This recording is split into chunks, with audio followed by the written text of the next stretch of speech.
Hello again, folks. Welcome back to the channel, and thank you so much for subscribing. I appreciate you supporting what I do. Now, Ricky Jones, that trial I am following with an eagle eye.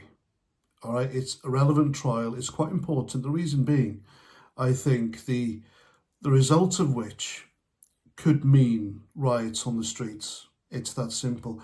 I think this would be the final confirmation, the nail in the coffin of Britain being a two-tier justice society. And by two-tier justice, I mean, of course, some people getting their collars felt, charged, prosecuted, prison sentences for the same thing that other people do, and they get away scot-free. So, yeah. Even the US Foreign Office has declared that there are some human rights issues here in Britain. Can you imagine that? 2025, and we have human rights issues here by way of freedom of expression, free speech, and it doesn't exist. It really doesn't exist. I'm sure if Labour and Starmer had enough police and personnel, they'd arrest a bloody lot of us for simply having a different political opinion. Now, I know I'm sat here in front of a phone making a video for YouTube, but because I am on the different side of the political spectrum to the warped ideology that the authorities have, people like Starmer, Labour and the government and so on, I should have had a knock on the door by now, even though I don't incite violence or murder or hatred. I really don't, but, you know, having a different opinion is just as bad to these lunatics. Now, as I said, the Ricky Jones trial is descending into farce as far as his defence is concerned. Now, I'm not making this up. Again, this is all out there on the mainstream media, on social media. It's everywhere. But his defence for calling for people like you and I to have our throats cut and done away with us is he had to do gym or PE at school in his underpants. He is neurodivergent. He's pulled the race card. He was racially abused as a kid. What else is it? He can't make decisions, and sometimes he talks without thinking. So he's got problems up there. So my question is this. What the hell is a guy like Ricky Jones doing as a counsellor, let alone a Labour counsellor, when he has these mental health problems? He doesn't have cognitive thinking. He has poor decision making. And this guy, you know, he's a counsellor. It's an important position within communities and society as a whole.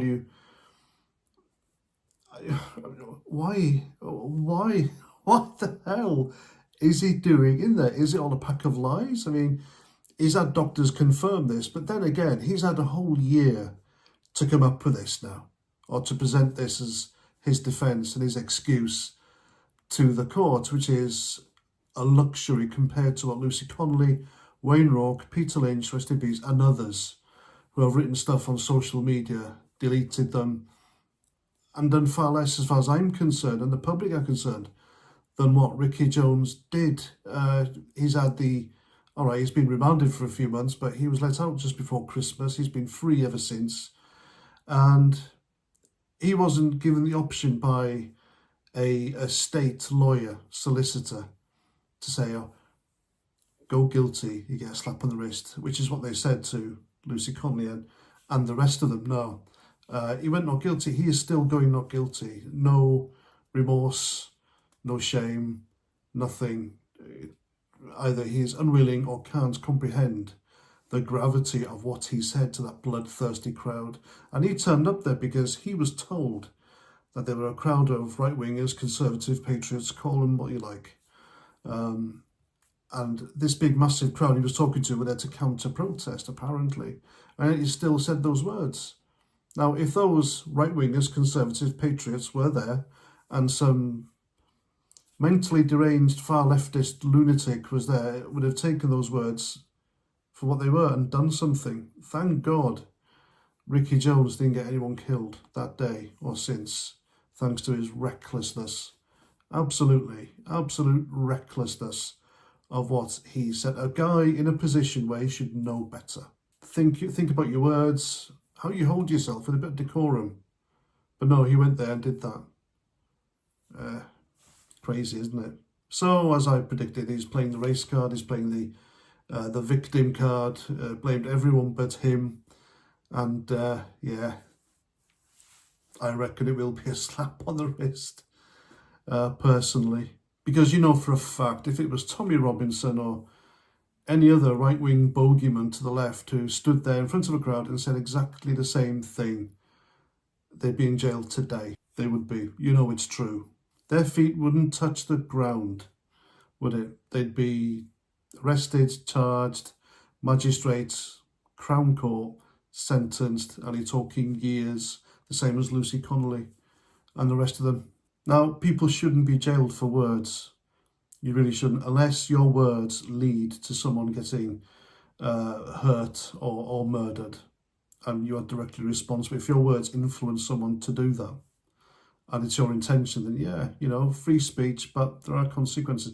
There is no such thing as you're either for free speech or you're not.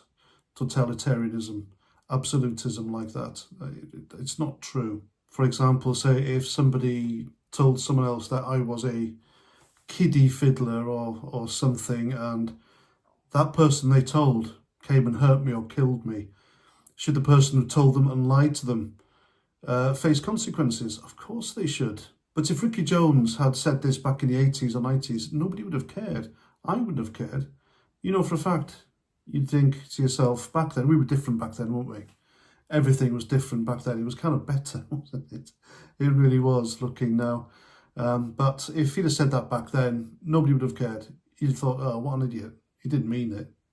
And I don't think anyone would have acted on it anyway, would they? But because it's today and we are in a highly negatively charged political atmosphere here in the West in general, especially here in Britain, it's tit for tat. And so people are thinking, well, if Lucy Connolly and others can get arrested and charged and imprisoned for what they did, then surely this guy must go to prison for what he did. It's tit for tat. The left wing have been cancelling and prosecuting the right wing for a couple of years now, recently, and it's only fair. People are suggesting that they feel the same and they suffer the same consequences. And so in conclusion, people like Lucy Connolly and even Ricky Jones, they're only in their predicament because of the highly politically charged atmosphere we're living in Britain. And if he does walk away from court a free man at the end of his trial, then yeah, it'll be the complete proof that we are indeed living in a two-tier justice system and society here in Great Britain. What a great shame. Terrible. It really is a terrible circumstance for everyone involved. And if it is true this guy has so many mental health problems, then Labour themselves have questions to answer as to why they employed him as a councillor in the first place. And there we go. What do you reckon? Let me know in the comments as usual. I'm Paz49. Thanks for watching, and until the next time, Roger Trout.